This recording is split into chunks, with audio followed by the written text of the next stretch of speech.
Sup players, TechTGG, and today we're back with some more Yu-Gi-Oh! Master Duel. In today's video I thought it could be fun to actually finish some of the solo missions once again. So in today's video I'm going to finish all the danger missions, the lore with the danger cards. So let's just get into it. The first one here is of course the first types of tasks is going to be the scenarios or what the lore videos about them, and we're not skipping through them, we're just quickly looking through them, but I will still keep it so you guys can actually see it. And this one was a quick one, so let's go to the next scenario. And yeah, I'm doing some other work beside that, so I'm of course voice recording. But yeah, you can maybe hear the click of my mouse, so yeah. So yeah, I will say it's actually more fun to do it like this instead of recording maybe 50% of an entire lore about in the solo missions here, and then doing it a part time. The only times I do that is basically if it's going to be a longer lore or if it's going to be part lores, like Terminal World as an example. And yeah, but I thought it could be fun to do it like this, where I'm basically just taking an entire lore and doing it like this. So yeah, what I feel like is really interesting about the lore is basically yeah, the lore itself. A lot of the archetypes are actually not appreciated that much. The only thing, if we're just taking the danger archetype as an example, the only decks that plays them nowadays are actually only Dark World. And yeah, you will never see a real danger deck, but the problem is that it is just like every other small archetype that only have a bunch of cards. Of course, the danger archetype is a little bit big actually, so maybe someday they will get some more support, but I will say this. They're just like other small archetype. They're not getting any support, but people still play them inside of other strategies. Like with the dangers, it's Dark World because the dangers are really good with Dark Worlds. If we talk about the we're going to take another example. It can be just a modern. We take a modern archetype, Fiendsmith.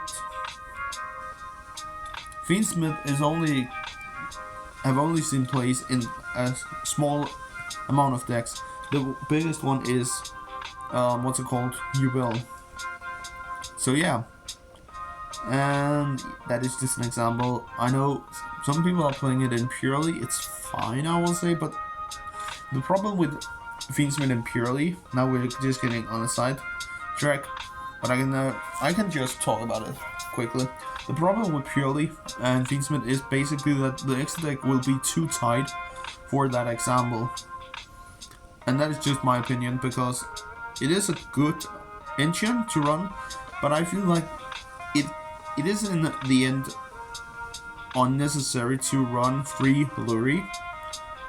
Like, of course it makes sense because you are going to discard so many cards inside of the purely deck that you really just want to have some discards. But I will say other cards that I've been seeing in Fiendsmith purely is the Nimble engine, which I will say is 10 times better than just free Luris. And in general, just the Fiendsmith archetype. I would say Fiendsmith doesn't really work in purely. It is a scythe engine, but I will rather play cards like the Castura engine inside of purely, because it actually gives the deck a little bit more. So yeah, if I should just give recommendations in terms of the Fiendsmith archetype, if you have the entire engine, and here I'm talking about 3 engravers, at least 1 tract, at least 1 Lurie, 1 Requiem, 1 Sequence, and 1 Disarray now. Plus, if we take the non-engine Fiendsmith cards, Moon of Closed Heaven and what's it called? Necro Equip. I would say the best decks is definitely going to be Fiendsmith Duel. On the other hand, if we talk about other strategies, you could potentially play it inside of Sprite. But yeah, that is just that's yours for you.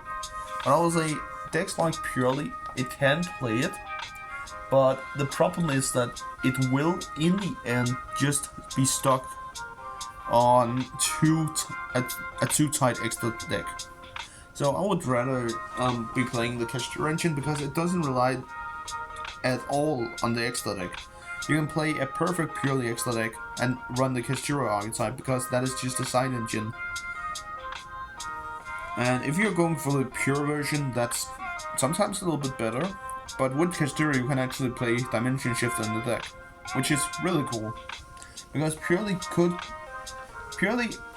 if you're going against a really good Purely player, he can play on the Shifter. Because Purely, it doesn't die to Shifter, but it is definitely a little bit, it does struggle a little bit. But yeah. That was just some, what's it called, quick facts, I will say. Let us go back to the video here. Alright, so as you guys can see, I'm just popping off with Link Monsters because I'm thinking going into, yeah, so Yuja because of the draw 3, spin 2. Or not draw 3, draw 4 and spin 2, sorry. Draw 4 and spin 3. That was my plan. But yeah, Special Summon Curry Babylon. Really cool that I just can do that. And yeah.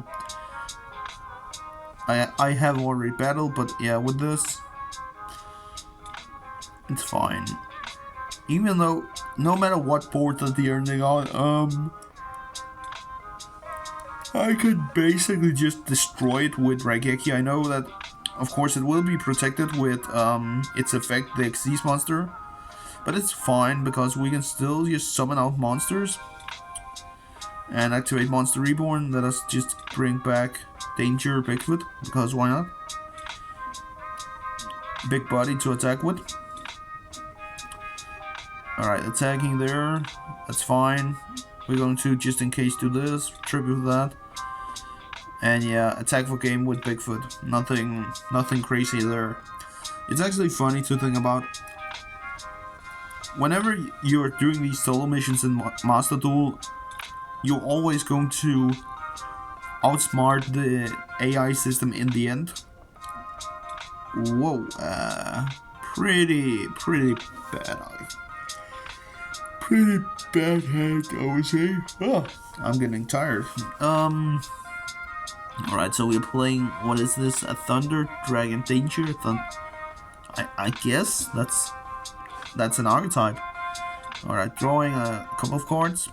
And we're playing against Danger Dark World. Sure, of course, why not? Give the pro player a budget version of the Danger Dark World deck.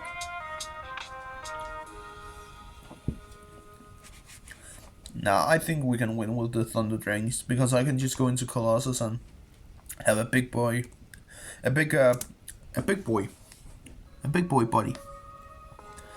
So yeah, and yeah, I know guys that Tenpai Dragon is also in the game right now. It wasn't when I recorded this video though, so yeah. But right now Tenpai Dragon is in the game, and I don't know why, but I just feel like that I should stay away from ranked until I've managed to build the right Blackwing deck. I would rather play Blackwings instead of getting a really expensive deck in Master Duel. I actually had a video, I don't know, yeah, I think I actually scrapped that video idea because that I felt like that it wasn't that going to be a fun video anyways. But I scrapped the video where I basically played some of the pro players decks I played. If you guys know him, Ray's, I believe his name was Ray. Pro Yu-Gi-Oh player was on Jesse Cotton and Ryan, or I can't remember if it was Ray or Ryan. But yeah, Pro Yu-Gi-Oh team at the Yu-Gi-Oh Master Duel World event. I believe it was at that event, yeah. Where you could give their decks a try, and I played Fiends, or not Fiends, but Yubel. I did play Yubel throughout the entire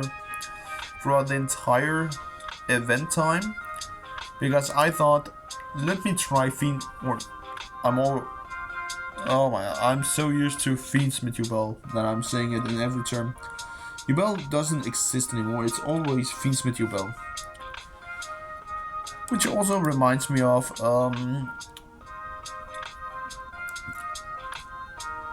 I need you guys out there to, I will be uploading a video about it, a little bit later,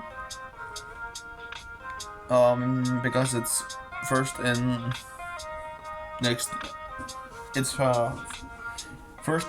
in the next month, with this, but yeah.